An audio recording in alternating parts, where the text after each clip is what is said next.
오늘 예배를 드리면서 여러분에게 여러분 마음 안에 계신 예수 그리스도를 보는 눈이 분명하게 뜨여지게 되기를 축복합니다. 오늘 말씀에 주목할 부분은 사도 바울이 고난을 받는 것도 기쁘게 여긴다고 표현한 것입니다. 24절에 보면 이제 나는 여러분을 위하여 고난을 받는 것을 기쁘게 여기고 있으며 그리스도의 남은 고난을 그분의 몸 곧 교회를 위하여 내 육신으로 채워가고 있습니다. 여러분 중에는 어떻게 고난이 기쁠 수 있는가 라는 생각하시는 분들이 있으실 겁니다. 사람이면 당연히 그렇죠. 편안하게 사는 게 더 좋죠. 고난을 억지로 참을 수는 있지만 고난을 기쁘게 여긴다는 말은 아무래도 좀 이상한 말이죠. 근데 사도 바울은 그렇게 고백을 했습니다.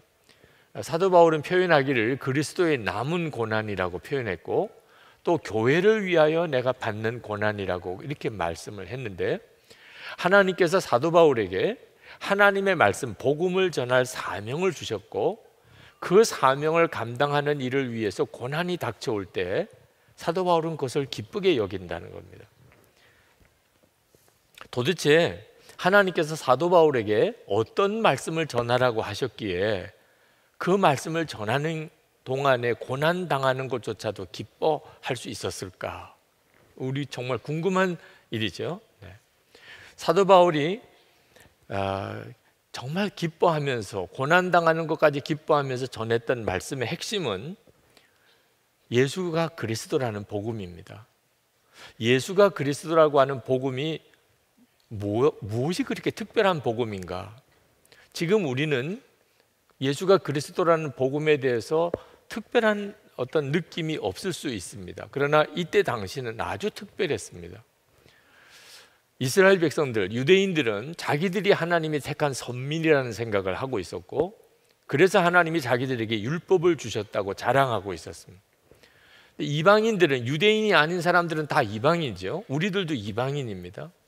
이방인들은 그런 의미에서 율법 없는 자들이라는 말을 들어야 했습니다. 뚜렷하게 이 세상의 모든 민족이 유대인과 그 아닌 사람으로 갈려져 있었던 거죠. 그런데 예수님이 오셔서 구원은 유대인만 받는 게 아니고 누구든지 예수님이 자기 죄를 위해서 십자가에 달려 죽으셨음을 믿기만 하면 다 구원을 받는 놀라운 복음이 전해진 겁니다. 이 복음은 그 이전에는 비밀스럽게 감추어졌던 것인데 이제 사도 바울이 그 비밀이 완전히 모든 민족에게 열려졌음을 알고 그것을 전하기에 힘썼다는 것입니다. 이것이 이방인들에게는 말할 수 없는 영광이 된 겁니다. 그래서 27절에 이렇게 말합니다. 하나님께서는 이방 사람 가운데 나타난 이 비밀의 영광이 얼마나 풍성한지를 성도들에게 알리려고 하셨습니다. 정말 사도 바울로서는 고난 당해도 기뻐할 만큼 놀라운 복음입니다. 근데 이 복음의 핵심은 그리스도께서, 예수가 그리스도신데 그 그리스도께서 모든 믿는 자들 안에 임하셨다는 것입니다. 27절, 골로새서 1장 27절 하반절에 보면 이 비밀은 여러분 안에 계신 그리스도요 또 곧 영광의 소망입니다. 여러분 안에 계신 그리스도. 여러분, 이 말씀은 예수님이 그리스도라는 말과 또 다른 의미가 있는 겁니다. 예수님은 유대인이나 이방인이나 상관없이 모든 사람들에게 이제는 구원의 길이 되어 주셨습니다. 그렇지만 그 예수님이 내 안에 계시다. 그리스도이신 예수님이 지금 내 안에 계시다는 것은 정말 또 다른 문제입니다. 이건 정말 놀라운 기적일 수밖에 없지요. 이보다도 더 놀라운 기적이 어디 있겠습니까? 골로새 교인들, 이방인이었죠. 그들이 정말 구원받았는지 안 받았는지, 하나님이 정말 예수님으로 인해서 그들도 구원해 주셨는지 안 해 주셨는지를 어떻게 알 수 있어요?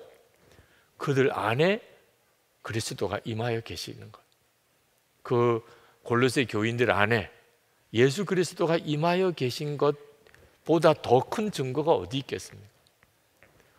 사도 바울은 이 복음을 전하는 것, 그것이 얼마나 기뻤으면 그것 때문에 매를 맞아도 감옥에 갇혀도 사도 바울은 기뻤다는 거예요. 자, 이 은혜는 우리 모두가 다 지금 누리고 있는 은혜입니다. 우리 안에 예수 그리스도가 임하셨습니다. 그런데 한 가지 질문이 생기게 됩니다. 그게 정말 사실이라면, 온 세상의 구주이신 예수 그리스도께서 정말 우리 안에 임하신 게 사실이라면 우리가 이렇게 살 수 있을까요? 무기력하게 늘 염려가 많고, 그리고 죄에 자꾸 넘어지고, 그렇게 사는 것이 정말 어울리지 않잖아요. 온 세상에 그리스도가 내 안에 계시다면 삶이 완전히 달라져야 되잖아요. 제가 집회를 가서 묻습니다. 여러분, 예수 그리스도께서 지금 어디 계십니까? 그러면 많은 성도들이 내 안에 계십니다. 정말 믿으십니까? 그러면 큰 소리로 다 아멘입니다. 알기는 다 알아요. 예수 그리스도가 내 안에 계시다는 걸 우리 한국교회의 성도들이 다 알아요. 그래서 제가 또 묻습니다. 그래서 이제는 부부싸움 못하고 사시죠? 대답을 못해요. 아니, 예수님은 내 안에 계시다고 그렇게 큰 소리로 아멘 해놓고 부부싸움은 계속하고 사신다. 아니, 부부싸움 하나 못 말리시는 예수님 믿을만 한 분입니까? 아니, 예수님이 내 마음에 계신데 어떻게 부부싸움이 됩니까? 여러분, 이제 은밀한 죄는 다 그치셨지요? 대답을 못 하세요. 아니, 예수님이 내 안에 계신데 어떻게 은밀한 시간이 있을 수 있습니까? 어떻게 은밀히 죄 짓고 살 수 있습니까? 예수님을 모시고? 실제로는 머리로 들어서는 알지만 실제로는 믿지 못하는 것입니다. 이것이 참으로 안타까운 것입니다. 사형리 전도를 할 때 예수가 그리스도이신 것을 전하고, 그리고 영접 기도를 시킵니다. 그리고 영접 기도를 따라하면 확인을 반드시 해야 됩니다. 영접 기도까지 하신 분에게 이제 예수 그리스도께서 당신 어디에 계십니까? 그러면 가슴을 가리키면서 내 안에 계십니다. 할렐루야! 그러면 이제 그분이 진짜 예수님을 영접한 겁니다. 거기까지 가야, 예수 그리스도께서 지금 내 안에 계십니다, 여기까지 가야 그분이 예수님을 영접한 거예요. 그 고백이 나와야 영접한 겁니다. 그런데 참 안타까운 것은 그렇게 고백하고 내 안에 계시다고 말해놓고도 실제로 전혀 주님과 상관없이 사는단, 너무나 많은 그리스도인들이 예수님이 내 안에 계시다고 알기만 하지 실제로는 예수님과 전혀 상관없이 사는 것이 우리의 문제입니다. 이게 가능할까요? 아니, 알기는 아는데 실제로 그렇게 살지 못하는 이유가 뭐지요? 하나님의 말씀에 제대로 반응하지 않고 있기 때문입니다. 여러분, 충격적인 말씀을 들으면 좀 충격 받아야 되잖아요. 놀랄 만한 말씀 들으면 좀 놀래줘야 되잖아요. 예수님이 얼마나 속이 터지셨으면 이런 말씀을 하셨겠습니까? 마태복음 11장 17절에 우리가 너희를 향하여 피리를 불어도 너희가 춤추지 않고 우리가 슬피 울어도 너희가 가슴을 치지 아니하였다. 아니, 피리를 불면 좀 따라 춤을 추고 정말 슬피 울면 같이 가슴을 치며 울어줘야 되잖아요. 주님이 반응이 없는 말씀을 듣지만, 충격적인 말씀, 놀라운 말씀을 듣고도 말씀에 반응을 하지 않는 당시 사람들을 보고 그렇게 안타까워하셨던 그대로 지금 우리가 그렇단 말입니다. 아니, 세상에 기적도 이런 기적이 어디 있겠습니까? 온 세상의 그리스도, 그분이 지금 내 안에 계시다, 내 안에 임하셨다. 그랬다면 그 놀라우신 복음에 반응을 해야 되는 거잖아요. 주님 정말 제 안에 계셨습니까? 제 안에 계십니까? 그렇게 반응해야 되잖아요. 오늘 여러분이 교회에 오셔서 여러 가지 많은 것들을 보고 느끼실 겁니다. 뭐 예배당이 크다든지 사람이 많이 모였다든지 어떻게 이렇게 이 교회는 주차장이 작으냐든지 뭐 오늘 나와서 하는 우리 찬양 팀들이 참 너무나 잘한다, 놀랍다, 충만하다, 또는 목사가 설교를 잘한다, 못한다, 뭐 지금 예배당 안에 난방이 뭐 따뜻하다, 춥다, 별의별 생각이 다 있을 수 있죠. 근데 한 가지를 놓치기 때문에 그런 생각들이 막 우리 속에 일어나는 거예요. 한 가지 진짜 중요한 걸 놓치고 있기 때문에. 우리 가운데 예수 그리스도께서 계세요. 약속하셨어요. 마태복음 18장 20절에 두세 사람이 내 이름으로 모인 곳에는 나도 그들 중에 있느니라. 지금 우리 중에 예수님이 계세요. 두세 사람입니까? 3,000명이 넘게 모였습니다. 그러나 우리가 눈에 보이지 않으시니까, 그 예수님을 주목하지 못하니까 예배당이 어떻고 목사가 어떻고 찬양팀이 어떻고 뭐 주차장이 어떻고 교회가 너무 멀고 이런 생각들이 자꾸 떠오르는 거예요. 만약에 우리가 예수님을 주목하며 바라보기 시작한다면, 여러분, 예배당이 무슨 상관이 있으며 목사가 무슨 상관이 있으며 하나님 거리가 무슨 상관이 있습니까? 아니, 예수님이 지금 우리와 함께 계신데 우리의 모든 관심은 예수님께 있지 않겠습니까? 우리가 어떤 예배를 드리든 어떤 기도에 가든 예수님의 이름으로 그 예배에 참여하면 항상 은혜를 받게 됩니다. 왜? 은혜는 설교하는 설교자가 주는 게 아니고 예수 그리스도께서 주시는 것입니다. 예수님의 이름으로 모였으니 찬양할 때부터 은혜고 성경만 읽어도 은혜지요. 예수님께서 이렇게 모인 우리 가운데 계신 것도 우리 예배의 모든 것을 바꾼다면 더 놀라운 것은 그 예수님이 내 안에 계시다. 이건 인생 뒤집어지는 이야기입니다. 예수님이 정말 내 안에 계시다. 예수님이 내 안에 계신 게 그게 진짜 사실이라면, 뭐 우리 집이 이렇쿵 저렇쿵 내 직장이 이렇쿵 저렇쿵 그렇게 말할 게 없지요. 주님과 함께 아침에 눈을 뜨면 주님과 함께 하루를 시작하고, 어디서 무엇을 하든지 어디로 가든지 항상 주님과 함께 내 안에 계시니까, 그렇게 주님과 함께 동행하며 산다면 내 지금 사는 형편이 어떠한지가 무슨 상관이 있겠어? 아니, 온 세상에 그리스도가 지금 나와 함께 살고 있는데 내 삶의 형편과 환경은 정말 아무것도 문제가 되지 않지요. 항상 기뻐하라, 쉬지 말고 기도하라, 범사에 감사하라. 그게 불가능합니까? 예수님이 내 안에 계신데, 믿음과 소망과 사랑 항상 있을 것인데 그 중에 제일은 사랑이라. 얼마든지 그렇게 되겠죠. 내 안에 계신 그 주님을 내가 알면 믿음과 소망, 사랑 외에는 우리 속에 뭐가 있겠어요? 그리고 사랑뿐이죠. 사랑이 제일이죠. 어떤 분이 저에게 메일을 보내셨어요. 목사님, 진짜 예수님 바라보면 죄를 이길 수 있겠습니까? 여러분이 대답하세요. 여러분이. 정말 우리가 예수님을 바라보면 죄를 이길 수 있겠습니까? 당연하죠.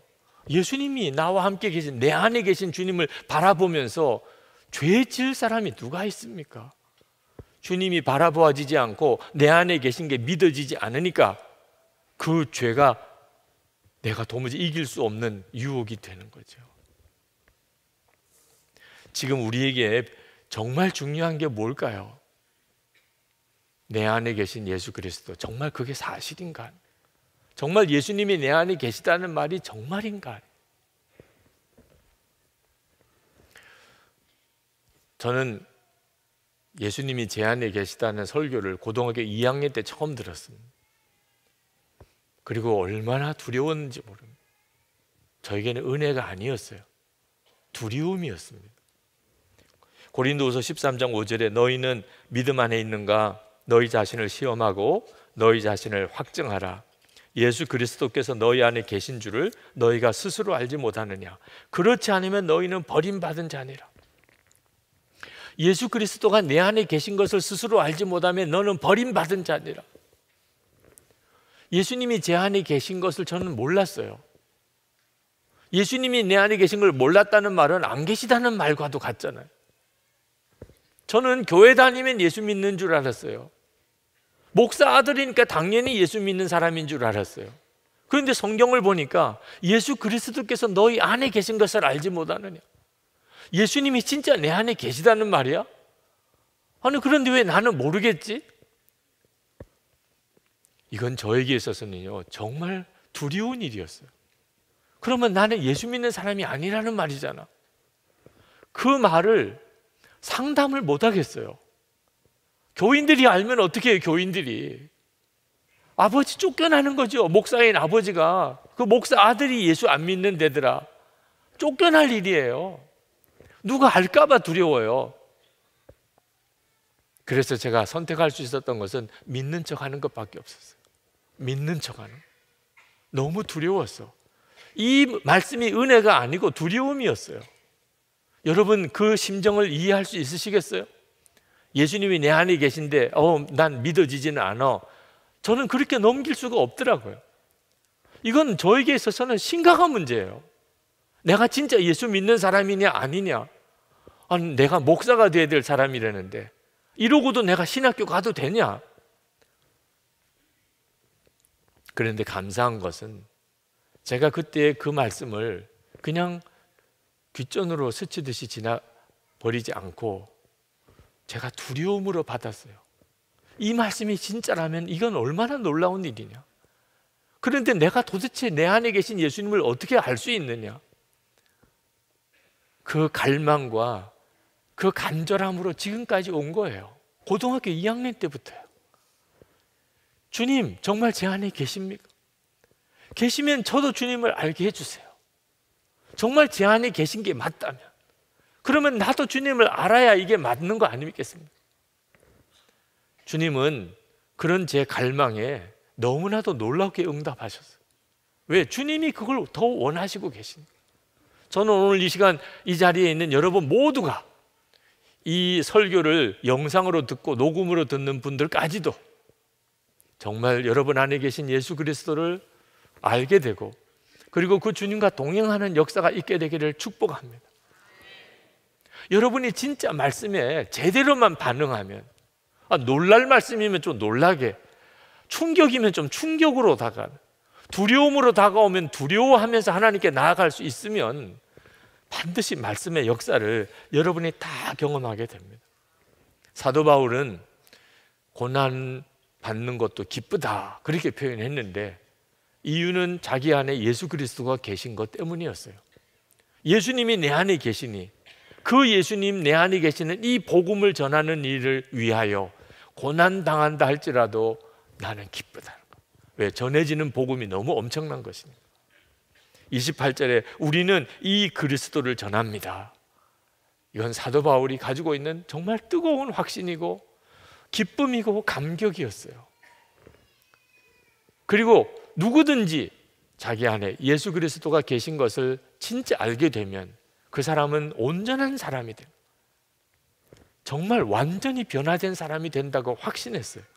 28절 하반절에 우리는 모든 사람을 그리스도 안에서 온전한 사람으로 세우기 위하여 모든 사람에게 권하며 지혜를 다하여 모든 사람을 가르칩니다. 여러분 사도 바울이 고난도 기쁘게 그렇게 여긴다고 한 말이 이제는 이해가 좀 되십니까? 그렇게 되기를 축복합니다. 그리고 여러분도 나도 내 안에 주님이 계신 것이 정말 믿어지면 나도 그렇게 살 수 있겠다. 여러분 그것도 깨닫게 되기를 원합니다. 빌립보서 1장 21절에 이는 내게 사는 것이 그리스도니 죽는 것도 유익함이라. 이제 사도 바울에게는 살고 죽는 게 더 이상 중요한 문제도 아니게 됐어요. 예수 그리스도가 내 안에 계신 것을 알고 나니까. 29절에 보면 이 일을 위하여 나도 내 속에서 능력으로 작용하는 그분의 활력을 따라 수고하며 애쓰고 있습니다. 사도 바울이 그냥 전도하러 다닌 게 아니고 사도 바울 안에 계신 주님이 능력으로 역사하심을 따라서 그가 전도했다는 거예요. 예수 그리스도, 내 안에 계신 주님, 그것이 사도 바울을 사도 바울 되게 한 겁니다. 여러분 오늘 우리에게 은혜가 더 필요한 게 아닙니다. 이미 받은 은혜가 너무 엄청나요. 무슨 은혜를 더 받을 게 없어요. 예수 그리스도께서 내 안에 오셨으니 뭘 더 원하겠습니까? 우리에게 필요한 것은 그 예수님을 분명히 바라보는 눈이 뜨이는 거예요. YM의 유명한 예언사역자인 진 다니엘 여사가 신학교 다닐 때 너무 이것저것 사역이 많아서 그만 탈진해서 쓰러진 적이 있습니다. 병원에 입원을 해 있는데 마음에 낙심이 됐어요. 하나님이 나를 버리셨나?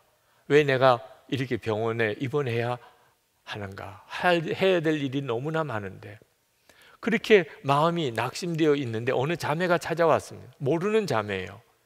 진 다니엘이냐고 찾아와서는 기도하는데 하나님이 너에게 가서 이 말을 전해주래. 그러면서 골로새서 1장 27절 말씀을 읽어주었습니다. 이 비밀은 너희 안에 계신 그리스도시니 곧 영광의 소망이니라.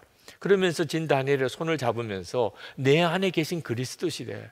그 말을 전해주래. 그러고는 돌아갔어요. 진 다니엘로서는 정말 충격이에요. 조금 전까지 하나님 어디 계십니까? 왜 나를 버리셨습니까? 이러고 있었는데 내 안에 계신 그리스도시래. 그러고 갔으니 내 안에 계시단 말이에요. 그래서 그는 병상에서 조용히 주님을 부릅니다. 주님, 내 안에 계시다니까. 그때 주님이 진 다니엘에게 말씀하세요. 내가 너와 함께 있다. 아니 그렇다면 왜 내가 이렇게 병원에 입원해서 아무것도 못하고 꼼짝없이 누워 있어야 됩니까? 할 일이 얼마나 많은데. 주님이 말씀하셨어요.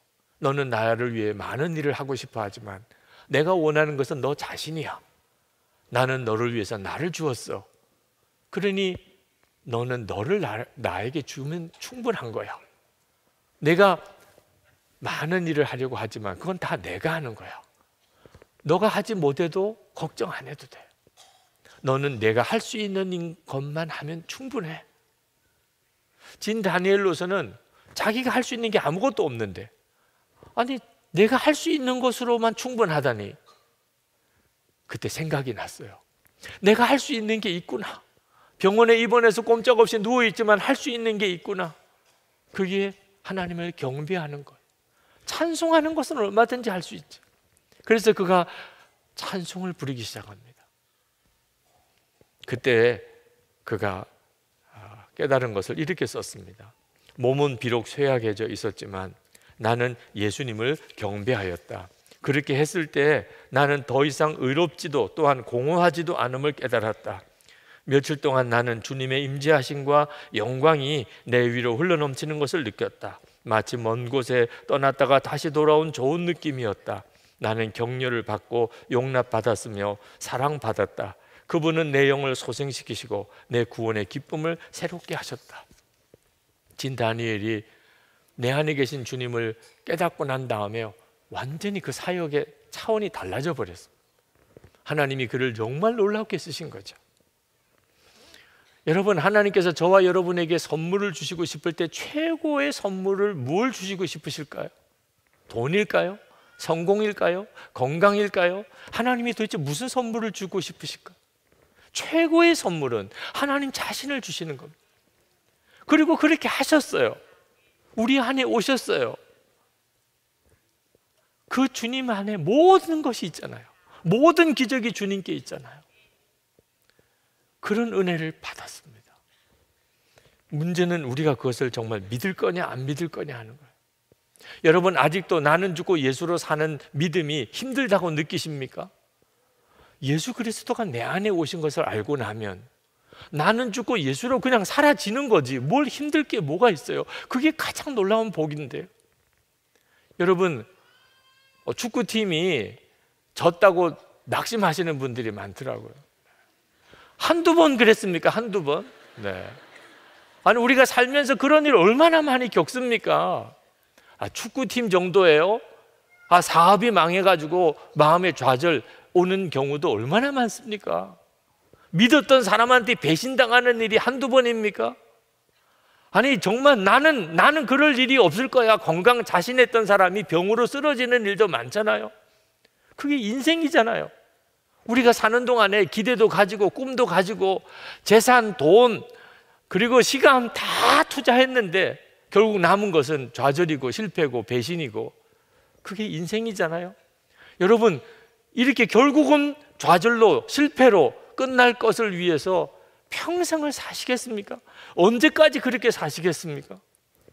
진짜 확실한 거, 영원히 변하지 않는 거, 점점 더 충만해지는 것이 있잖아요. 예수 그리스도, 주님을 바라보고 주님과 동행하고 사는 것입니다. 그래서 우리 안에 오신 거라니까.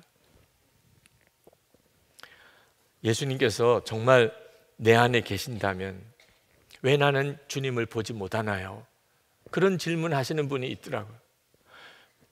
우리가 감당을 할 수가 없으니까 성령께서 우리가 감당할 수 있을 만큼씩 우리에게 주님을 아는 눈을 열어주시는 거예요.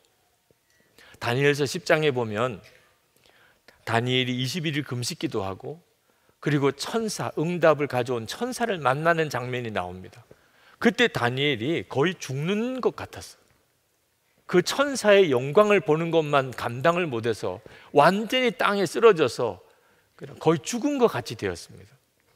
그때 그 장면을 이렇게 성경은 기록하고 있습니다. 다니엘서 10장 8절 9절입니다. 내 몸에 힘이 빠졌고 나의 아름다운 빛이 변하여 썩은 듯 하였고 나의 힘이 다 없어졌으나 내가 그의 음성을 들었는데 그의 음성을 들을 때에 내가 얼굴을 땅에 대고 깊이 잠들었느니라. 천사의 영광을 보고도 이 정도라면 우리가 주님의 영광을 어떻게 다 볼 수 있겠어요? 감당을 못하는 것입니다. 그러나 분명해요. 이 다니엘이 보았던 것 같은 이런 엄청난 영광을 못 보더라도 우리 안에 계신 주님은 정말 우리 안에 계시고 역사하시는 것을 우리가 알게 해주세요. 여러분, 오늘 교회에 어떻게 오셨나요? 주님이 인도하셨다니까요. 주님이 오늘 교회에 오도록 인도하신 거예요.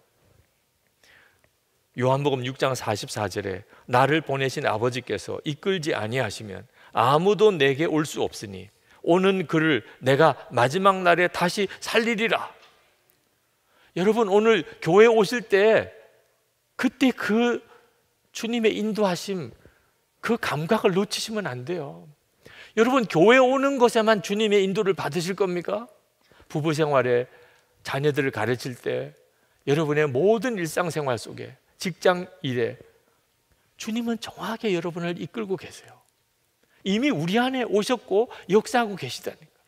점점 더 커지게 됩니다. 아주 좀 비판적이시고 또 굉장히 논리적인 어느 남자 집사님 한 분이 저에게 메일을 보내셨어요. 제가 우리 교회에 와서 받은 은혜는 참 놀랍습니다. 내적인 치유도 받았고 건강도 회복되었고 건강한 둘째 아이도 얻었고 직업상의 여러 고민도 해결받았고 아내와의 신뢰도 더 깊어졌습니다. 개인적인 신앙에 있어서도 더 하나님과 친밀해졌습니다. 요즘은 로렌스 형제가 쓴 하나님의 임재 연습 같은 아주 개인적인 신앙 고백의 책들이 눈에 들어옵니다. 예전에는 그런 책들이 참 답답했습니다. 그런데 요즘은 하나님과 친밀하게 만난 경험을 기록한 책들이 눈에 선명하게 들어오고 재미가 있습니다. 놀랄만한 변화입니다. 예수님을 인격적으로 알게 되면 사람 변합니다. 좋은 것도 달라지고 바라는 것도 달라지고 주님과 교제가 깊어지면 그러면 가정, 일터, 모든 삶이 다 변하기 시작합니다. 여러분 중에는 아직도 나는 은밀한 죄를 다 버리지 못하고 있습니다. 좋아요. 지금 현재 그런 상태라면 좋아요. 죄는 억지로 이길 수 있는 게 아니에요. 한 가지만 하세요. 한 가지만. 그래도 예수님은 지금 내 안에 계시다. 그 생각 하나 분명히 기억하고 사세요. 그러면 주님이 그 죄 다 버리게 해주십니다. 싫어지면 끝난 거예요. 죄 짓기 싫어지면 더 하라고 해도 안 합니다.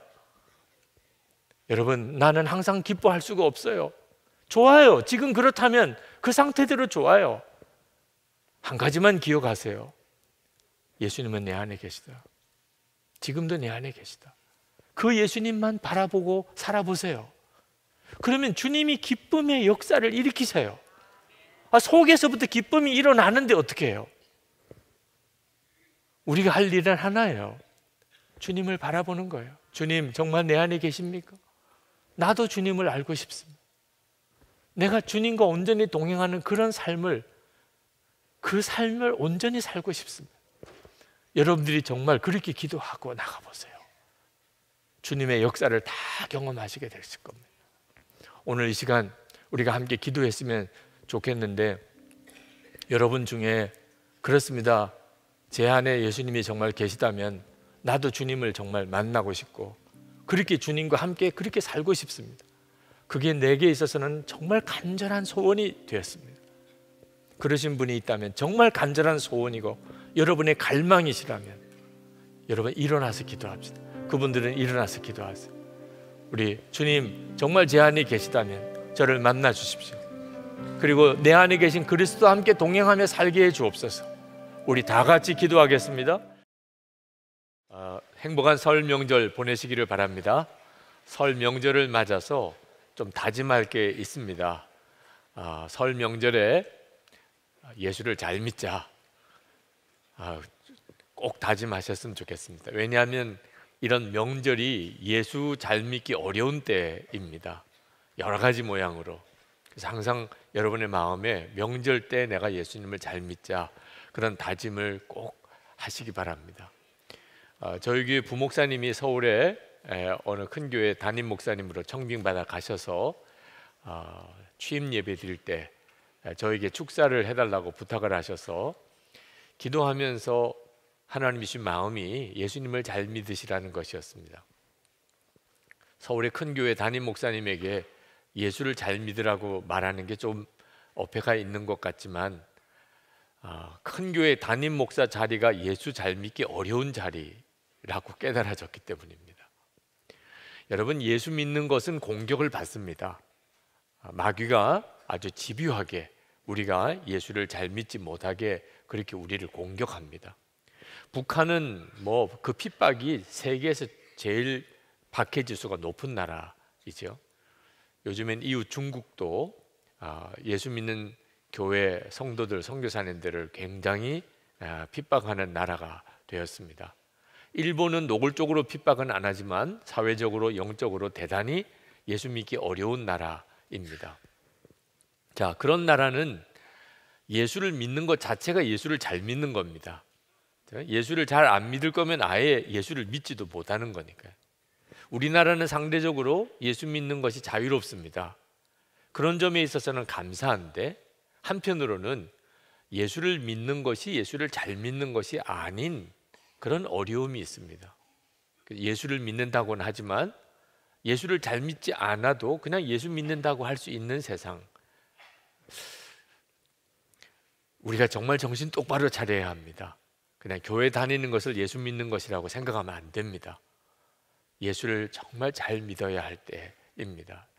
오늘 본문 골로새서는 사도 바울이 참 안타까운 마음으로 이 편지를 쓰고 있다고 그렇게 본인이 고백했습니다. 1절에 보면 사도 바울이 내가 얼마나 애쓰고 있는지 여러분이 알기를 바랍니다.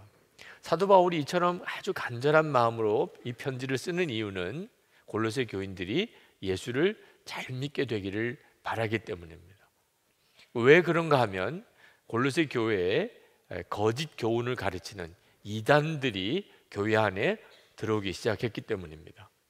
이단이 교회에 들어온다는 것은 교회 공동체를 완전히 파괴하는 것입니다. 그렇지 않겠습니까? 이단이 들어왔다면 교인들이 서로에 대해서 서로 의심하고 정죄하고 판단하지 않겠습니까? 사사건건이 교회 안에 다툼이 일어나지 않겠습니까? 결국은 그 공동체는 분열되고 소멸되는 거죠. 정말 무서운 일이죠. 그래서 사도 바울이 골로새 교인들에게 예수를 잘 믿으라, 그 예수를 잘 믿는다는 표현이 예수님을 온전히 알라고 표현했습니다.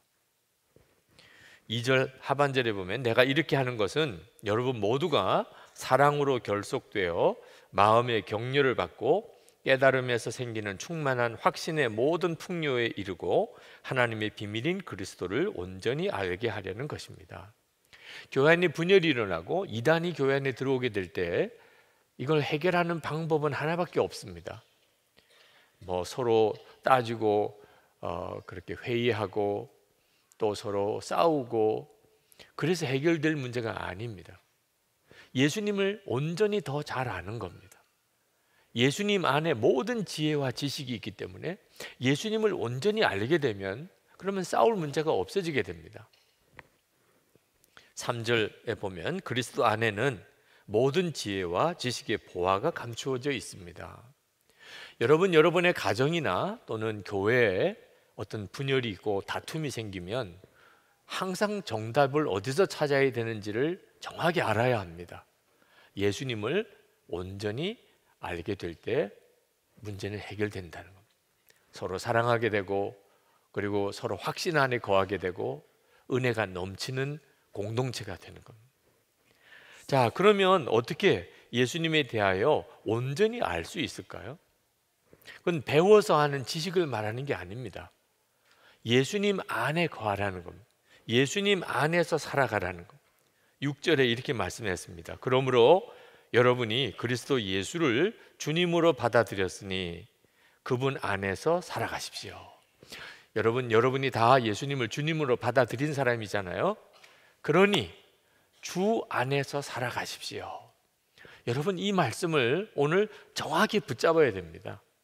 예수님을 믿는 것과 예수님 안에서 사는 것은 너무나 큰 차이가 있습니다.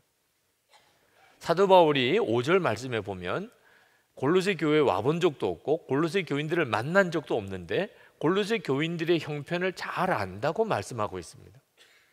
어떻게 잘 알 수 있죠? 예수님께서 사도 바울 안에도 계시고 골로새 교회 교인들 안에도 계시기 때문에 그렇습니다. 그러므로 사도 바울이 예수님 안에 거하는 사람이었기에 예수님께서 골로새 교회의 모든 형편과 처지를 사도 바울에게 알게 해주신 겁니다. 영으로 알게 된 거죠. 야, 예수를 믿는다는 것은 진짜 교회만 다니는 게 아닙니다. 예수님께서 우리 안에 계시고 내 안에도 계시고 우리 교회 안에 계시고, 그래서 우리는 정말 놀라운 성령의 역사를 경험하며 살게 되는 겁니다. 그래서 예수를 잘 믿으면, 정말 온전히 주님을 알게 되면, 그러면 감격이 있고 감동이 있게 됩니다. 탕자의 이야기에 보면 두 아들이 나옵니다. 한 아들은 아주 방탕했던 둘째 아들이고, 또 한 아들은 아버지 집에서 아버지를 잘 섬겼던 큰 아들입니다. 그런데 성경을 가만히 읽어보면 그 방탕했던 타락했던 둘째 아들은 아버지가 가슴 뜨겁게 안아주어서 회복시키십니다. 그런데 아버지 집에서 말 잘 듣는 것 같은 첫째 아들은 끝까지 아버지가 그 아들을 품어내지를 못합니다. 이유가 뭘까요? 아버지 집에는 있었지만 아버지 안에 거하지는 않았기 때문에, 아버지의 마음을 도무지 이 큰아들은 전혀 알지 못했던 겁니다. 저는 어려서부터 교회에서 자랐기에 주일 예배 빼먹은 적이 없습니다. 그래서 상도 많이 받았습니다. 근데 저는 어릴 때부터 예배 드릴 때 찬송이 너무 기쁘고 춤을 출 만큼 감격스럽고 이런 경험을 예배 때 전혀 경험을 못했습니다. 제 어린 시절에 예배 잘 드리는 기준은 떠들지 마였습니다. 저는 안 떠드는 데 있어서는 얼마든지 잘할 자신이 있었습니다. 예배 시간에 옆 사람하고 이야기 안 하고 떠들지 않고 예배 시간 늦지 않고, 그리고 꼿꼿하게 자세를 바로 하고 예배 드림으로 인하여 상 많이 받았습니다. 예배 잘 드린다고. 그런데 나중에 깨닫게 된 것은 하나님이 정말 기뻐하시는 예배는 그렇게 떠들지 않고 가만히 앉아 있는 게 아니었습니다. 지금 아마 깨달아지는 것이, 하나님께서 그때 저에게 무슨 말씀을 하셨을 때 내가 알아들었다면 이랬을 것 같습니다. 너는 왜 내 앞에만 오면 그렇게 환한 얼굴이냐?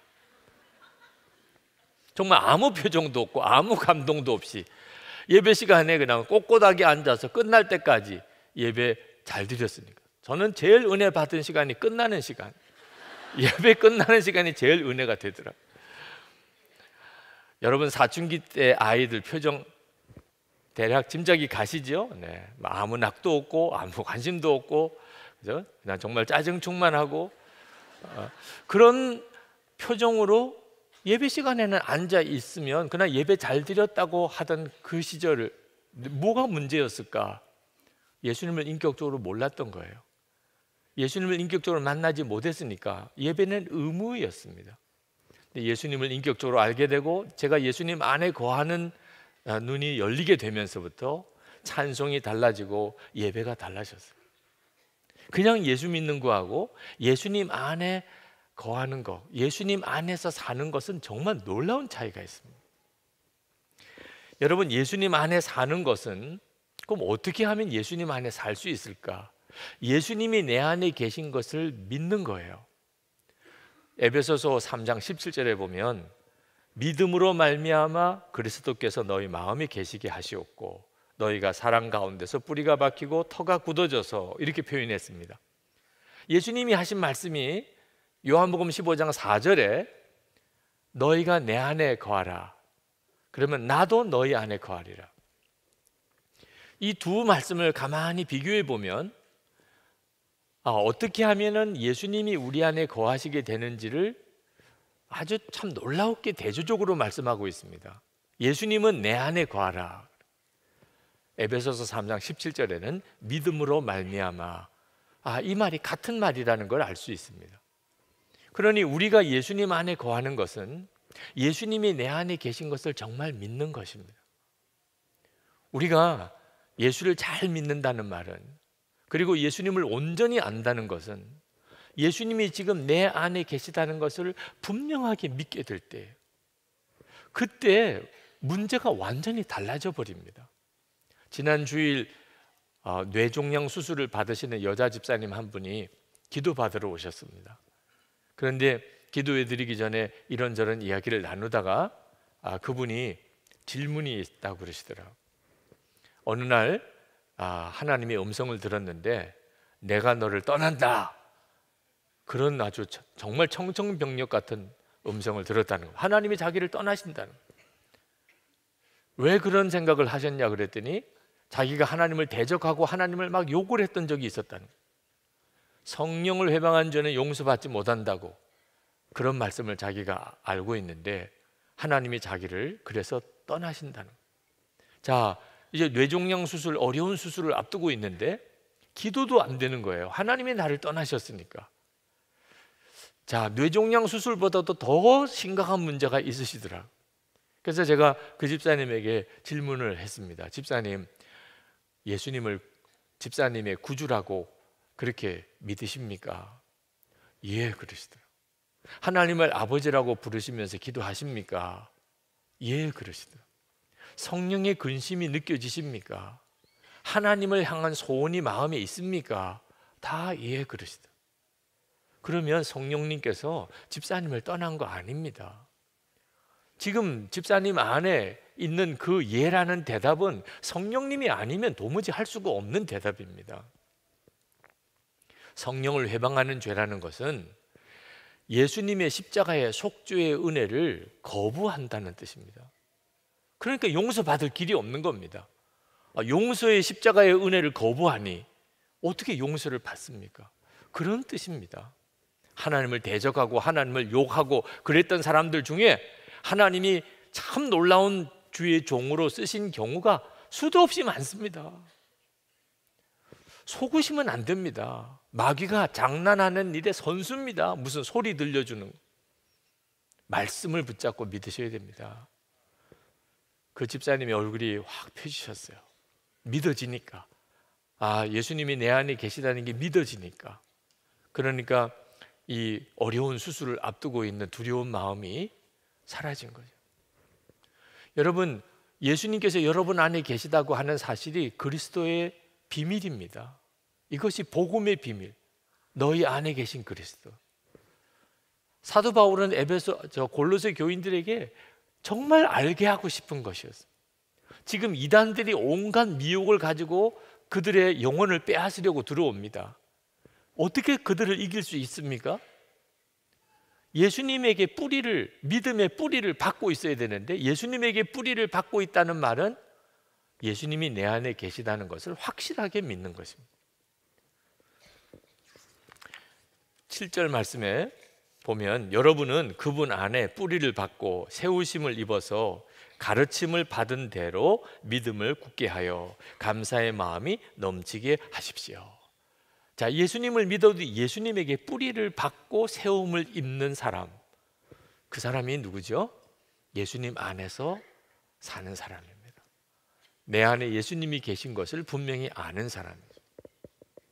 골로새 교회 당시에 초대교회에 무서운 이단들, 그것은 그리스 철학과 영지주의 사상의 영향을 받은 이단들입니다. 이 그리스 철학에 의하면 그때 당시에 세계는 그리스 철학에 의해서 지배당하던 때입니다. 하나님, 참 하나님이시며 참 사람인 그리스도는 그리스 철학에서는 이건 말도 안 되는 이야기. 모든 인류의 죄를 다 짊어지시고 십자가에 죽은 그리스도 예수, 이건 그리스 철학에서는 말도 안 되는, 있을 수도 없는 이야기. 영지주의자들은 예수님만 믿기만 하면 모든 죄가 사함받고 영생을 얻는다. 이건 너무너무 유치한 이야기예요. 영생을 얻을 정도가 되려면 다른 사람이 알지 못하는 아주 신비한 영적인 지식을 가지고 있어야 그런 사람이 영생을 얻는 거지. 누구나 다 예수 믿기만 하면 다 영생을 얻는다고? 영지주의자들은 이 십자가의 복음을 아주 폄하했습니다. 자, 여러분, 그런 세상에서 듣고 보면 그 사람들이 훨씬 더 많이 아는 것 같고 그 사람들의 말이 더 옳은 것 같은 이런 세상에서 어떻게 예수님이 그리스도시고 나는 예수 믿었으니 구원을 받는다는 확신을 가질 수 있습니까? 오직 한 경우만 가능합니다. 예수 그리스도, 그분이 내 안에 계신 것을 알 때, 내가 그것을 확실하게 믿게 될 때, 세상 사람들이 뭐라 그러든 누가 뭐라 그러든 나를 구원하신 그리스도께서 지금 내 안에 계신데 흔들릴 이유가 없는 거죠. 8절 말씀에 보면 누가 철학이나 헛된 속임수로 여러분을 노획물로 삼을까 조심하십시오. 그런 것은 사람들의 전통과 세상의 유치한 원리를 따라하는 것이요, 그리스도를 따라하는 것이 아닙니다. 예수 그리스도를 정말 분명히 알 때, 내 안에 계시다는 것도 알 때, 그때는 이제 분별이 됩니다. 이것이 유치한 이론이구나, 이게 이단이구나, 이게 진짜 복음이구나 하는 게 구분이 된다는 겁니다. 여러분, 지금 우리가 살고 있는 지금 세상도 똑같습니다. 그때 당시에 헬라 철학이나 영지주의자들 똑같이 지금도 온 세상에 무서운 거짓 이론들이 사람들의 마음을 사로잡고 있습니다. 그 중에 가장 대표적인 것이 무신론입니다. 하나님 안 계시다는 거예요. 하나님 안 계시다는 게 거의 상식처럼 되어져 있습니다. 왜? 학교에서 그렇게 가르치니까.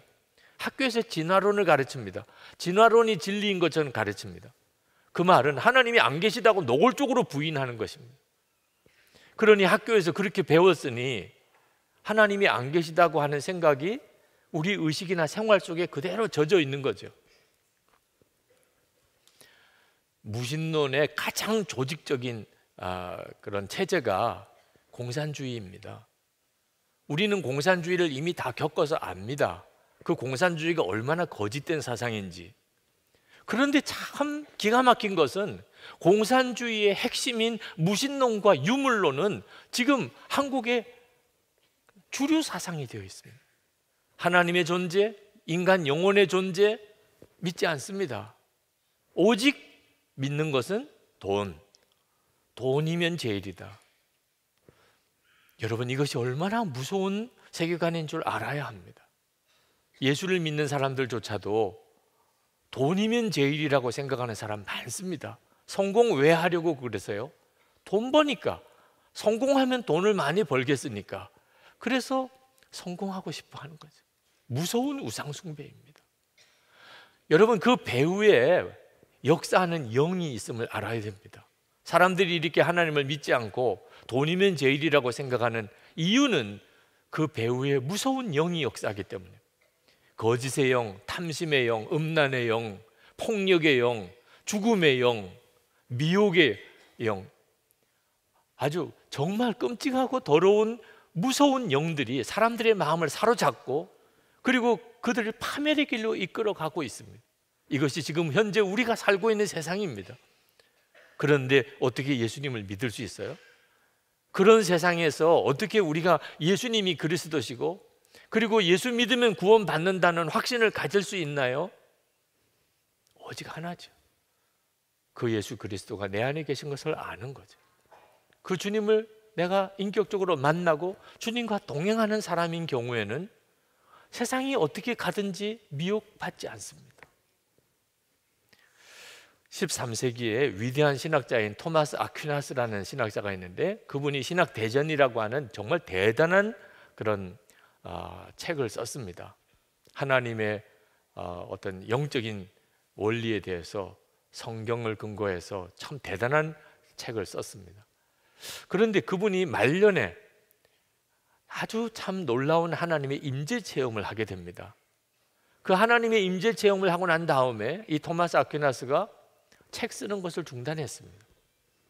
내가 본 것에 비하면 내가 쓴 것은 지푸라기에 불과하다, 그런 고백을 했습니다. 하나님을 만난 것이 얼마나 놀라운 체험이었으면 그 대단한 작업 자체가 지푸라기라고 느껴진 거예요. 여러분, 이건 우리 모두가 다 똑같습니다. 하나님을 만나고 나면, 정말 살아계신 하나님을 만나고 나면 우리는 옛날처럼 못 삽니다. 진짜 눈이 뜨이고 나면. 그런데 하나님의 이 놀라운 임재에 대한 체험은 모든 그리스도인에게 다 허락된 일입니다. 지금 여러분에게 다 허락되어져 있습니다. 예수 그리스도는 여러분 안에 계시니까. 9절 10절 말씀에 보면 그리스도 안에 온갖 충만한 신성이 몸이 되어 머물고 계십니다. 예수님 안에 하나님의 모든 신성이 다 들어있다는 거예요. 그런데 10절에 여러분도 그분 안에서 충만함을 받았습니다. 그리스도는 모든 통치와 권세의 머리이십니다. 모든 통치와 권세의 머리이신 예수 그리스도, 그분이 여러분 안에 계시다. 이게 모든 성도들이 다 받은 은혜입니다. 여러분 아셔야 됩니다. 지금 여러분 안에 하나님이 역사하고 계시다는 것. 그 눈이 뜨여야 돼요. 이건 정말 너무 놀라운 일입니다. 빌립보서 2장 13절에 너희 안에서 행하시는 이는 하나님이시니 자기의 기쁘신 뜻을 위하여 너희에게 소원을 두고 행하게 하시나니. 여러분, 여러분의 가정에서나 일터에서나 학교에서나 하나님이 기뻐하시는 일을 해야 되겠다는 마음의 소원 없으세요? 그게 크냐 작으냐의 차이는 있을 수 있겠지만 하나님을 기쁘시게 하며 살아야 되겠다, 그런 마음의 소원이 없는 사람이면 예수 믿는 사람 아니죠. 그래서 예수님을 믿고 예수님이 정말 그 사람의 심령 속에 들어오셨다면 하나님의 기뻐하시는 일을 위한 소원이 그 사람 속에 반드시 있게 되어 있습니다. 어떤 사람은 그것이 너무나 정말 뜨거울 정도로 분명한 사람이 있고, 어떤 사람은 아직도 너무나 약하고 희미한 사람이 있을 수는 있어요. 그런 차이는 영적으로 본인이 얼마나 성장했느냐에 따라서 차이가 날 수는 있지만 마음속에 하나님의 역사하시는 이 소원이 없는 사람은 한 사람도 없습니다. 여러분이 이제 하실 일은 여러분 안에 역사하시는 하나님을 깨닫는 거예요. 아, 이것이 하나님이 말씀하시는 거구나, 주님이 주신 소원이구나. 그리고 어떻든지 그 말씀에 순종하려고 애를 쓰셔야 됩니다. 그때부터 여러분에게는 여러분 안에 계신 하나님에 대한 체험이 놀랍게 눈이 열리게 됩니다. 모든 그리스도인들 다. 지난번에 우리 부목사님들과 목회 세미나를 갔습니다. 부목사님 부부 다 모이셨어요. 그때 주제는 어떻게 하면 우리가 목사 부부로서 교회를 잘 섬기고 목회를 잘할 건가 하는 것에 대해서 이제 서로 나누는 시간이었습니다. 그때 하나님께서 제 마음속에 너희들이 목회 잘하고 사역 잘하는 것에 대해서 신경 쓰지 말고 너희 주변에 있는 사람들, 가족과 주위에 있는 교우들에게 진정으로 회심한 사람의 모습을 보여주라. 진정 회심한 사람과 함께 사는 기쁨을 너희 가족들과 너희 교우들이 누리게 해주라. 그런 마음을 주셨어요. 저는 제 마음속에 이루어질 수 없을 것 같은 소원이 하나 있습니다. 그것은 이용도 목사님 또는 주기철 목사님, 손양원 목사님 또는 대천덕 신부님, 정말 하나님 앞에 신실하셨던 종들, 순교의 삶을 살았던 분들, 그런 분들과 생전에 한번 만나 뵐 수 있었으면 얼마나 좋았을까. 그분들에 대해서 책으로 보고 말로 전해 듣는 게 아니고 실제로 그분들의 사는 모습을 함께 볼 수 있었다면, 그분이 기도하는 모습을 보고 그분이 성경을 보는 모습을 보고 그분이 다른 사람과 대화하는 모습을 볼 수 있었다면, 아, 저렇게 사는 거구나, 예수님을 잘 믿는 사람은 저렇게 사는 거구나 하는 걸 알 수 있었을 텐데, 그런 소원이, 갈망이 있는데 이루어질 수는 없겠지요. 천국에 가서 뵙겠지요. 그런데 주님은 말씀하시기를 너희들이 그렇게 하라는 거예요. 너희들이 그렇게. 너희 주변에 있는 사람들에게 진짜 예수 잘 믿는 사람이 있더라, 정말 진짜 회심한 사람이 있더라, 예수 믿는 사람은 이렇게 사는 게 맞아, 예수 믿는 사람은 정말 이렇게 살더라, 이렇게 말해줄 수 있도록, 주변에 있는 사람들이 그렇게 말해줄 수 있도록 너희들이 그런 사람이 되라. 그 말씀을 들을 때 맞아요, 그런 생각도 들면서도 또 한편으로는 우리가 어떻게 그렇게 살 수 있을까, 그런 생각도 들더라고요. 주님께 주님, 우리가 진짜 그렇게 살 수 있을까요? 라고 질문했을 때 주님이 말씀하셨어요. 그렇게 살게 하는 이는 나다. 너희들이 진짜 갈망한다면 그렇게 살게 할 이는 바로 나다. 너는 걱정하지 말고 정말 내 안에 살기만 해. 나만 바라보고 살기만 하라. 마음으로부터 정말 아멘이 나오더라고요. 주님 그렇습니다. 여러분, 이번 명절에 여러분이 일가 친척들을 만날 때 여러분 무슨 선물 사서 갈 생각 아마 하실 겁니다. 정말 여건이 되시면 좋은 선물들을 사서 일가 친척들에게 나누는 것은 좋겠지요. 근데 여러분이 해줄 수 있는 진짜 축복은 예수 잘 믿는 사람의 모습을 보여주는 것입니다. 아, 예수 믿는 사람은 저런 모습이구나. 저 사람을 보면 예수님 보는 것 같다. 예수님 안에서 사는 모습을 보여주는 거예요. 이건 황홀한 일입니다. 예수 믿으라고 전도하는 사람은 다 싫어하는 것 같은데 진짜 예수 믿는 사람은 사람들이 기다리고 있다니까요. 초대교회는 예수님이 그리스도라고 믿는다고 그래서 세례를 주질 않았어요. 정말 예수님 안에서 죽었고 예수님의 생명으로 사는지를 확인한 다음에 그 다음에 세례를 주었어요. 초대교회 때는 세례는 아주 대단히 중요했어요.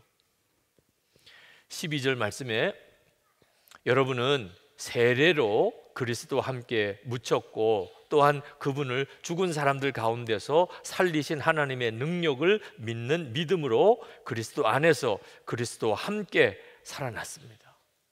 세례를 받았다는 말은 이제는 예수님과 함께 죽고 부활의 능력으로 다시 살아서 예수님 안에서 예수님과 함께 사는 사람이라는 거예요. 그런데 세월이 지나면서 세례 기준이 많이 약화됐습니다. 이제는 예수님을 그리스도라고 믿고 고백만 하면 세례를 주는 시절이 됐어요.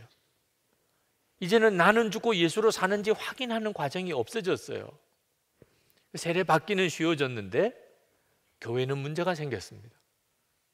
예수님의 몸이라고 하는 교회가 타락하는 일이 생기고 하나님의 거룩한 자녀라고 하는 성도가 삶이 무너지는 일들이 막 벌어지기 시작한 겁니다. 예수 믿는 것에 대한 기준을 약화시켜버려요. 그러니 여러분, 그냥 예수 믿는 게 아니고 예수를 잘 믿어야 한다는 겁니다. 중국 교회가 지금 많이 어려운데 중국 교회 지도자들을 만나보면 한결같이 그런 이야기를 하세요. 지금 우리 중국 교회는 아주 축복받는 기간입니다. 어떻게 그렇게 생각하십니까? 하나님께서 허락하셨으니까 고난도 주어지는 것입니다.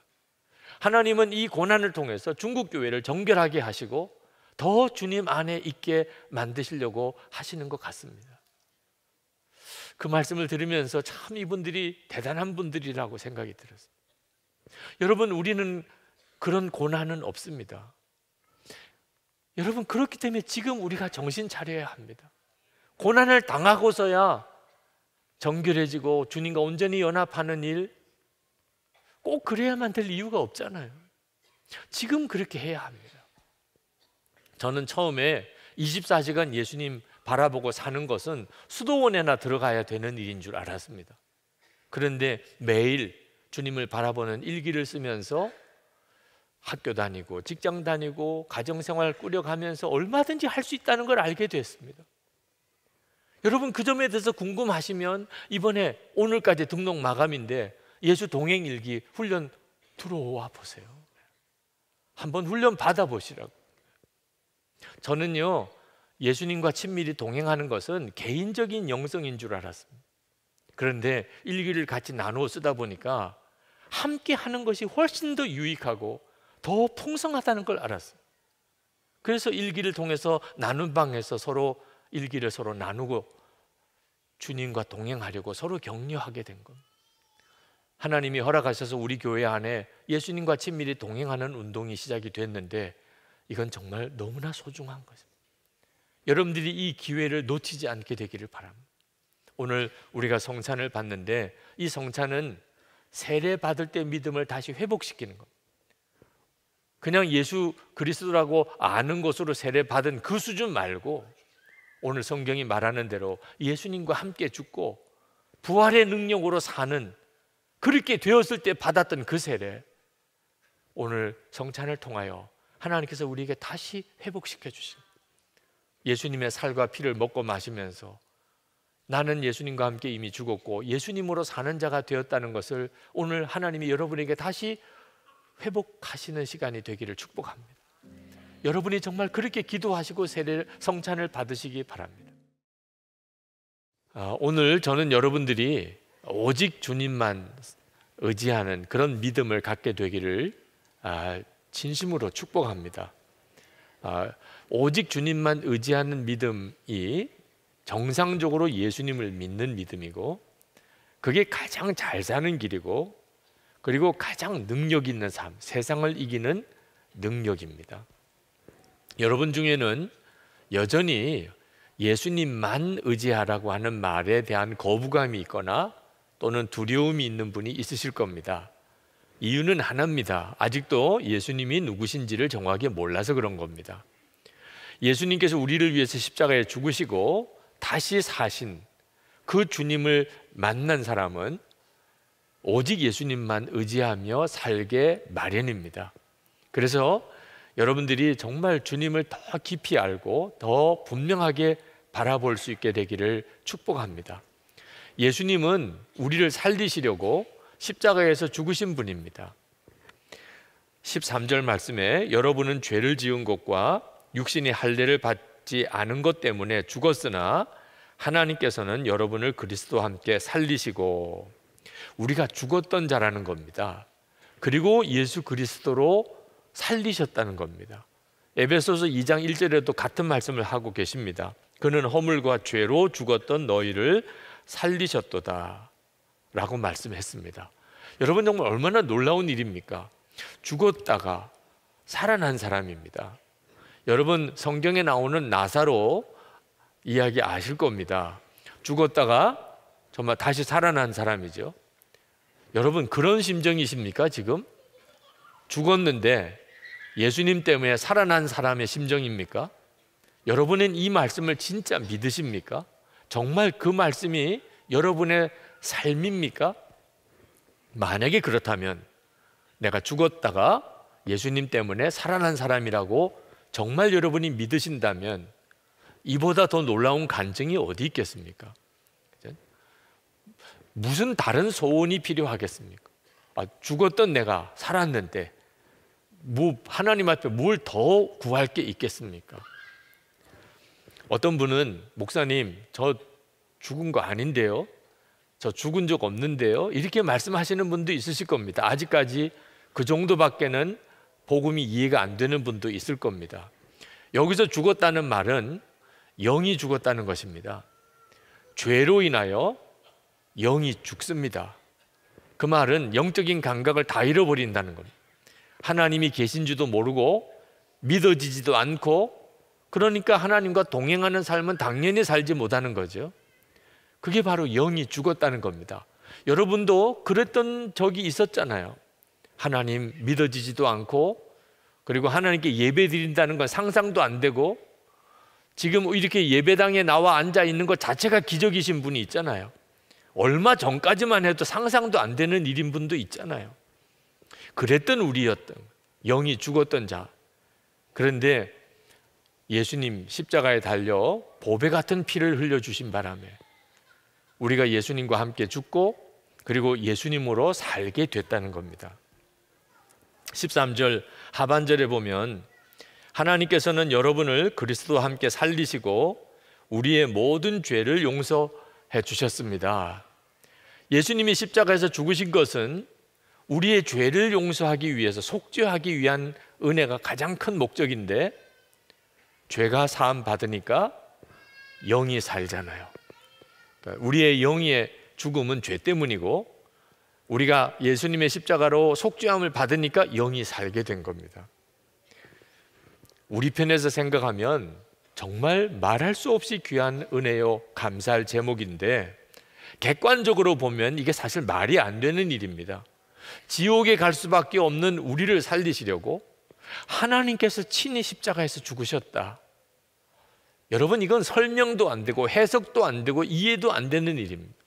있을 수도 없는 일입니다. 그렇기 때문에 이것을 은혜라고 하는 것입니다. 이해가 되면 은혜가 아니고 해석이 되면 더 이상 은혜가 아닙니다. 정말 상상이 안 되는 은혜를 우리가 받은 겁니다. 영혼이 살아나기 위해서, 내 영이 살기 위해서. 어느 목사님이 노숙인들을 위한 급식 사역을 시작을 하셨는데, 처음에는 아무도 급식하시는 곳이 없어서 목사님이 그 사역을 시작을 했는데, 점점점 교회와 여러 단체들이 급식을 하기 시작을 했습니다.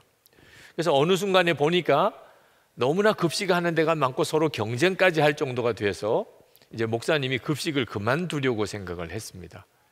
그때 주님의 말씀이 그 목사님에게 임했습니다. 너 주변에 급식하는 교회나 단체들이 많지만 그 노숙인들을 위하여, 그 영혼을 위하여 정말 기도하고 그들을 뜨겁게 사랑하고 그 영혼을 살리려고 하는 곳은 도대체 몇 군데나 되느냐. 그 말씀에 목사님이 크게 충격을 받았습니다. 하나님이 나에게 맡기신 것은 밥 먹이라는 게 아니고 그 생명을 살리라, 그 영혼을 살리라고 하는 것이었는데, 내가 그동안에 밥 먹이는 데만 정신이 팔려서 이렇게 마음에 낙심과 방황을 하는구나. 그래서 하나님 앞에 기도를 드렸습니다. 주님, 제가 이제부터 어떤 사람을 주님이 보내시든지 그의 생명을 나에게 맡기신 것인 줄로 알고 제가 그를 위해서 기도하며 섬기겠습니다. 하나님께서 우리에게 관심 갖는 가장 중요한 것은 우리의 영이 사는 것입니다. 그리고 실제로 우리는 그 영의 생명을 얻었습니다. 오늘 우리가 그래서 하나님께 예배를 드리는 겁니다. 성령께서 우리 안에 오셔서 우리의 영을 살리셨기에 하나님이 믿어지고 그리고 하나님께 예배 드리게 되는 거죠. 여러분, 예수님을 믿는다는 것 자체가 우리에게 얼마나 놀라운 변화를 가져오게 했는지를 잘 아셔야 합니다. 예수 믿기 쉽다, 어렵다, 그렇게 말할 처지가 아닙니다. 예수님을 믿고 받은 은혜는 정말 말할 수 없이 크고 놀랍고 귀한 것입니다. 우리의 영이 산 거죠. 예수님께서 우리를 그렇게 살리시려고 십자가에 죽으셨고 그리고 우리 안에 오셨습니다. 그랬다면 우리가 예수님만 의지하고 사는 것은 지극히 당연한 일이죠. 만왕의 왕이시고 역사를 주장하시는 그 주님이 지금 내 안에 오셨다면 어떻게 사는 것이 잘 사는 거겠습니까? 어떻게 사는 게 지혜입니까? 내 안에 오신 그 주님만 전적으로 의지하고 사는 것이 가장 잘 사는 거죠. 그걸 어떻게 표현하냐면 나는 죽고 예수로 산다, 그렇게 표현하는 겁니다. 그러니 나는 죽고 예수로 사는 것은 정말 기뻐하고 기뻐할 외침이고 춤을 추고 좋아할 일입니다. 왜 꼭 죽어야 되나요? 몰라서 하는 이야기입니다. 정말 몰라서, 그게 얼마나 놀라운 은혜인지를 모르니까 꼭 죽어야 되나요? 예수도 그렇게 믿어야 되나요? 그렇게 말을 하는 것입니다. 여러분, 우리가 죽은 것이 복입니다. 왜냐하면 율법에서부터 해방받게 되기 때문에 그렇습니다. 어떤 사람이 평생 종노릇만 하고 살아야 된다고 한다면 그 사람에게 희망이 뭐가 있겠습니까? 죽는 게 희망이죠. 죽으면 더 이상 종노릇 안 하게 되잖아요. 어떤 사람이 평생 갚아도 갚을 길이 없는 빚더미에 산다면 그 사람에게 있어서 희망이 뭐겠습니까? 죽는 거죠. 죽은 사람한테 빚 갚으라고 할 사람이 있겠습니까? 그런데 우리가 다 그런 갚을 수 없는 빚더미에 눌려 살았습니다. 그게 죄였습니다. 그게 율법이 가지고 있는 권세입니다. 율법이 없었다면 죄도 없는 거죠. 그런데 율법이 있으니 우리가 죄가 죄인 것을 알게 됩니다. 그리고 율법은 무섭게 우리에게 우리가 지은 죄값을 치르기를 요구합니다. 사람들이 다 죽는 걸 두려워합니다. 사람들이 왜 살아가는 삶이 이렇게 고달프지요? 우리가 심은 것을 거두는 겁니다. 죄를 심었고 그 쓴 열매를 평생 맛보고 사는 겁니다. 그런데 그래도 살아있는 게 그나마 참 다행입니다. 죽으면 그 다음에 심판이 있습니다. 그리고는 지옥입니다. 이 굴레에서 벗어날 사람이 없습니다. 힘써도 안 되고 울어도 안 되고 방법이 없습니다. 이 죄의 값의 무서운 굴레를 어떻게 벗어나지요? 근데 여기에 복음이 있는 겁니다. 예수 그리스도께서 십자가에 죽으실 때 우리도 같이 죽었다는 겁니다. 예수님과 우리를 하나님께서 연결시키셨습니다. 예수님이 죽으신 겁니다. 그런데 하나님은 예수를 믿는 자가 되면 예수님과 연합하게 해서 예수님이 죽은 것이 내가 죽은 것이 되게 하시겠다는 거예요. 여러분, 내가 죽었으니 이제는 율법에서부터 벗어나게 된 겁니다. 모든 죄가 다 지워졌습니다. 죽은 우리에게 어떻게 죄값을 치르라고 할 수 있겠어요? 이미 죄의 값은 사망인데 예수님과 함께 이미 죽은 우리에게 율법이 무슨 힘이 있겠습니까? 14절에 하나님께서는 우리에게 불리한 조문들이 들어있는 빈 문서를 지워버리시고 그것을 십자가에 못 박으셔서 우리 가운데서 제거해 버리셨습니다.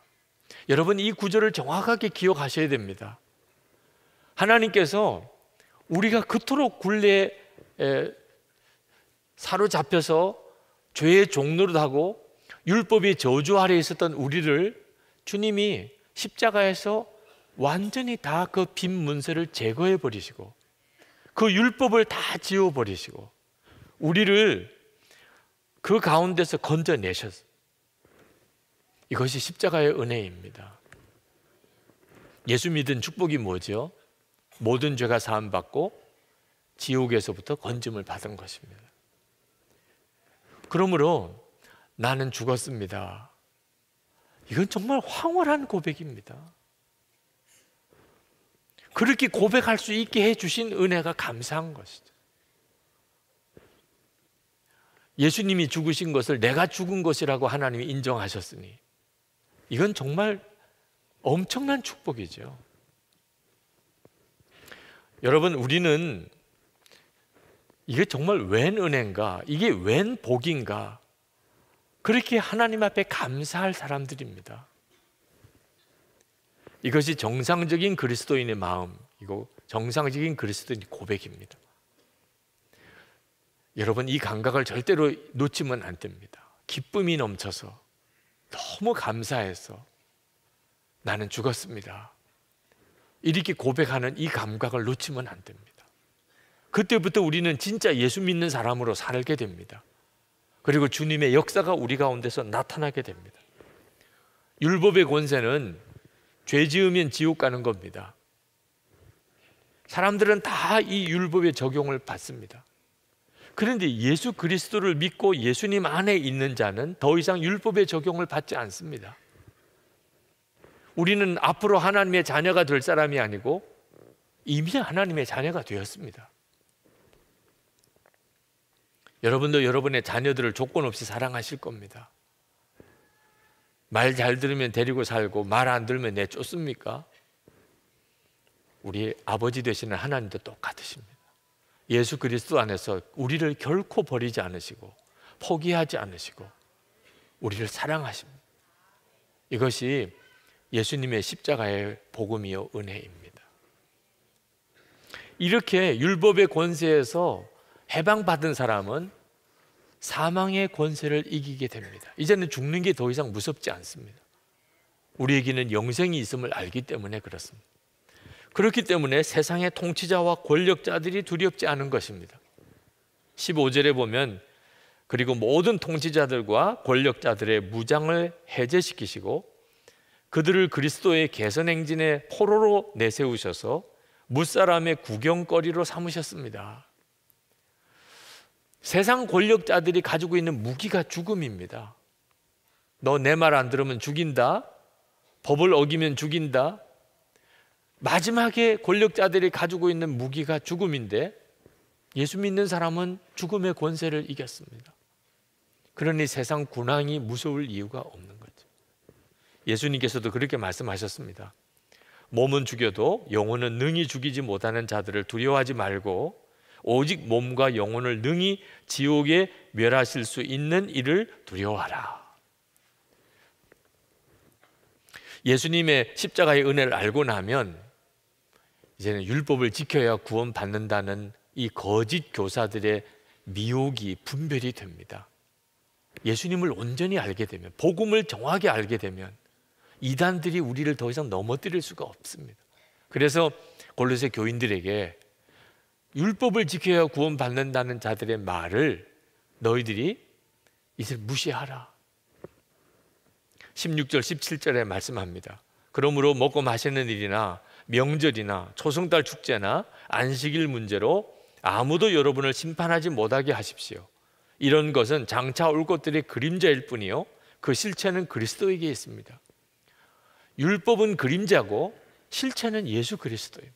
예수님을 믿었으니 이제 더 이상 율법의 규정에 매일 이유가 없다 그 말입니다. 초대교회 당시에는 천사 숭배자들도 많았던 모양입니다. 그래서 18절에 아무도 겸손과 천사 숭배를 주장하면서 여러분을 비방하지 못하게 하십시오 라는 말이 나옵니다. 여러분, 천사를 왜 숭배할까요? 천사가 어떤 존재지요? 우리가 죄인이어서 거룩하신 하나님 앞에 감히 나갈 수가 없으니 하나님과 우리 인간 사이를 연결해주는 메신저가 필요한데, 그래서 천사가 그 역할을 했던 겁니다. 하나님의 말씀을 가지고 사람을 만나서 전해주는 일. 그래서 그 천사를 만나고 천사를 만난 체험을 했던 사람들은 대단히 영적으로 자랑스럽고 또 교만하기까지 했습니다. 나는 천사를 만났어. 천사가 나에게 이렇게 말을 했어. 근데 사도 바울은 다 쓸데없는 말이 되어버렸다는. 왜 그렇죠? 예수님 그분이 우리 안에 오셨으니, 하나님이 내 안에 오셨는데 천사가 무슨 소용이 있습니까? 왜 천사의 말을 꼭 들어야 됩니까? 내 안에 주님이 오셨는데. 그래서 천사 숭배자들을 사도 바울이 그 실상을 드러낸 겁니다. 그들은 예수님을 모르기 때문에 하는 이야기들입니다. 예수 그리스도는 이미 우리 안에 오셨어요. 그러니까 우리가 어떻게 살아야 하지요? 우리 안에 오신 예수님, 그분을 나의 주인으로 삼고, 그리고 그 예수님에게 오직 의지하여 사는 것뿐이죠.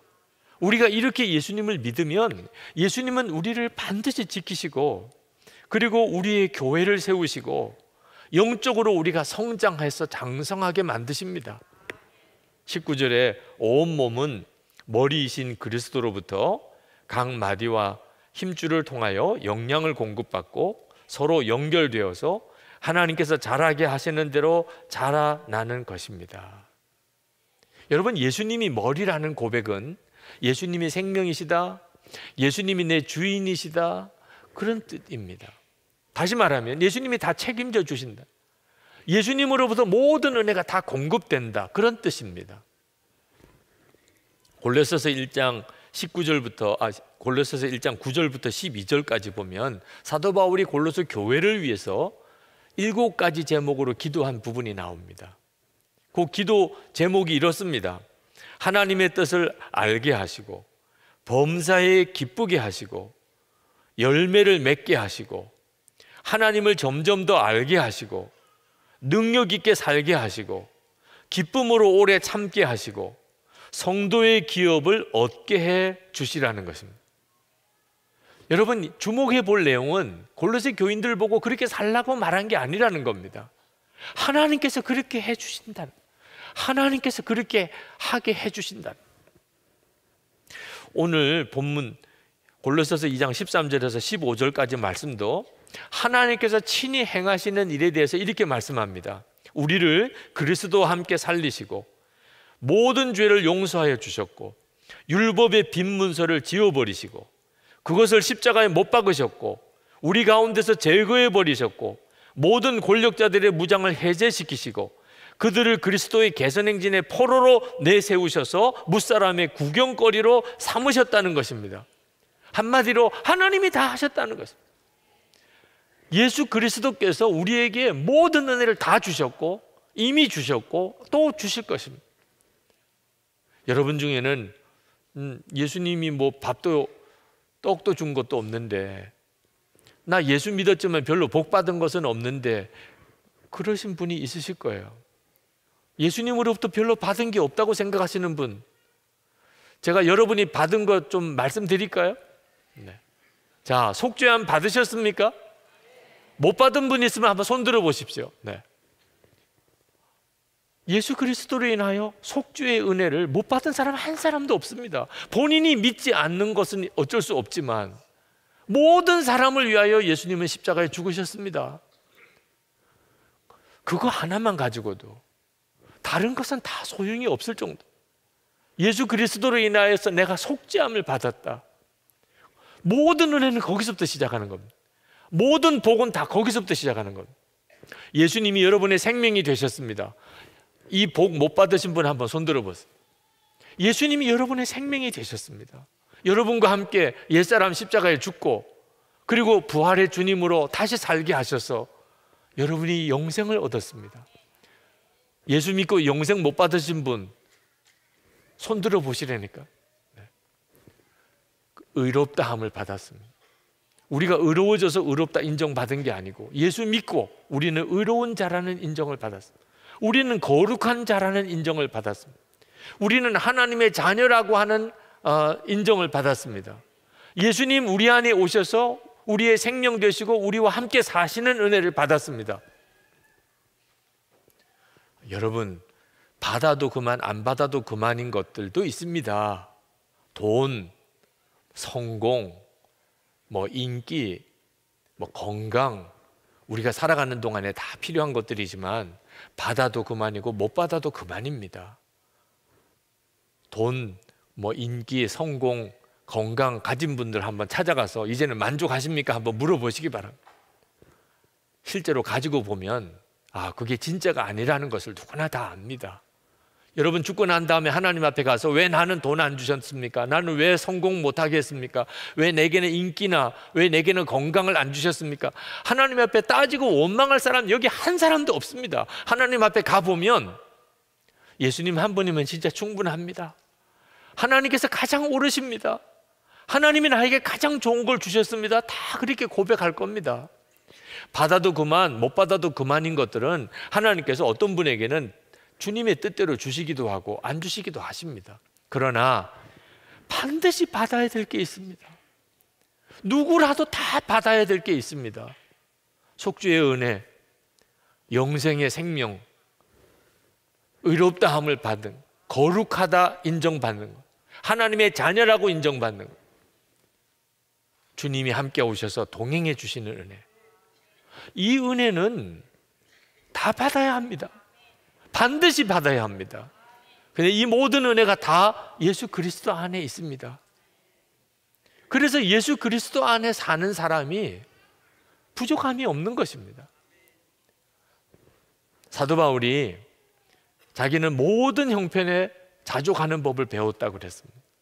부자로 처하는 법도 배웠고 가난한 자로 처하는 법도 배웠고 모든 형편에 자족한 일체의 비결을 배웠다. 도대체 그 비결이 뭘까요? 예수님 안에서 사는 겁니다. 빌립보서 4장 13절 말씀에 보면 내게 능력 주시는 자 안에서 내가 모든 것을 할 수 있느니라. 예수님 안에 사는 것이 얼마나 놀라운가 말이에요. 예수님 그분이 모든 것을 가지신 분입니다. 그러므로 여러분 이제 힘쓸 일이 뭐 있습니까? 오직 주님만 의지하고 사는 것, 그거 하나 힘쓰는 거죠. 예수님이 십자가에 죽으시고 우리에게 원하셨던 일이 뭐겠습니까? 우리의 죄를 다 용서하시고 그리고는 천국에서 우리가 올 때까지 계속 기다리고 계시는 것이 주님이 하신 일이겠습니까? 우리 안에 오셔서 우리 생명이 되시고 그리고 우리의 삶을 친히 인도하시고 우리로 하여금 세상을 이기는 승리의 삶을 살게 하시는 것이 우리 주님의 뜻인 거죠. 중국 청년들과 예수 동행 세미나를 했습니다. 그리고 소감을 물어봤습니다. 그 중국 청년들이 하는 이야기가 예수님이 우리 마음에 계시다는 것은 자기들도 중국에서 교회 다니면서 들어봤다는 겁니다. 그런데 믿어지지가 않더라고요. 이거 기가 막힌 거죠. 예수님이 내 안에 계시다는 걸 들어본 적은 있는데 실제로 믿지는 못했다는 겁니다. 그런데 예수 동행 세미나를 하면서 정말 예수님이 내 안에 계시구나, 정말 주님이 내 안에 계시구나, 그 사실을 분명하게 확신하게 됐다는 거예요. 그래서 이제는 예수님과 동행하는 삶을 살 수 있게 됐다는 거예요. 그게 너무 큰 충격이고 너무나 감사하다고 그랬어요. 여러분 중에도 예수님이 여러분의 마음이 계시다는 걸 듣기만 했지 아직도 믿어지지 않은 분이 있습니까? 오늘 이 시간에 믿음으로 붙잡으세요. 여러분, 이거 뒤로 미룰 일이 아닙니다. 지금 이 시간에 주님, 제가 이제는 내 주인은, 내 삶의 주인은 예수님이신 것과 주 예수님이 지금 저와 함께 계신 것을 제가 정말 믿겠습니다. 나를 이끌어 주소서. 내가 주님만 의지합니다. 여러분 정말 그렇게 결단하고 고백해 보시기 바랍니다. 극작가였던 버나드 쇼가 묘비에 자기가 이렇게 써달라고 해서 묘비에 쓰여진 글이 있습니다. 우물쭈물 하다가 이렇게 돼버렸네. 참 기가 막힌 거죠. 네. 사람들이 평생 우물쭈물 하다가 정말 중요한 결단 한번 제때 못 내리고 그렇게 살다가 결국은 인생 끝나버리는, 정말 우리가 그렇습니다. 예수님은 내 안에 계시다고 그렇게 듣고 나는 죽고 이제는 예수로 사는 거라고 그렇게 듣고도 나는 이제 정말 주님만 의지하고 살겠습니다, 그 결단 한번 제대로 못하고 계속 교회만 왔다 갔다 하는 식으로 그렇게 믿다가 그렇게 인생을 끝나게 되면 여러분 그게 얼마나 비참합니까? 오늘 이 시간에 여러분 분명하게 결단할 수 있게 되기를 바랍니다.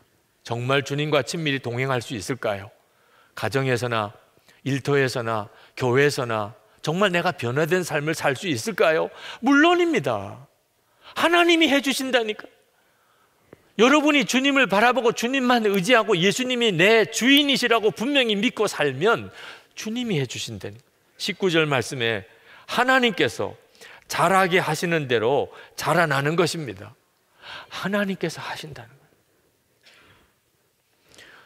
요즘 금요 성령 집회 때 일상의 기적을 체험하라 하는 제목으로 말씀을 전하고 그리고 믿음의 실험을 하고 있습니다. 제가 기적을 좋아해서 그런 게 아닙니다. 예수님, 만왕의 왕이신 주님이 나와 함께 계신 게 정말 믿어지게 되니까 주님께서 내 일상에 기적을 행하시는 것이 너무나 당연하다고 믿어지는 겁니다. 환자들이 와서 기도를 요청합니다. 저는 환자들을 고칠 힘이 아무것도 없습니다. 근데 그때마다 주님이 제게 말씀하십니다. 내가 병자를 고치려고 하지 마라. 나만 바라보라. 그리고 그 병자도 나만 바라보게 하라. 내 안에만 거하라. 내게 순종하게만 하라. 내 마음을 품으라. 주님이 제게 하시는 것은 그게 전부입니다. 여러분, 예수님이 우리 안에, 제 안에 계시다는 것 기적 중에 기적입니다. 예수님 안에 모든 기적이 다 있습니다. 그러니 일상에서 기적을 경험하고 사는 것은 지극히 당연한 거죠. 여러분의 삶에 오직 주 예수님만 의지해서 살면서 주님이 함께 하시는 기적의 삶을 살게 되기를 축복합니다. 이 시간에 우리 하나님 앞에 정말 이게 웬 은혜입니까?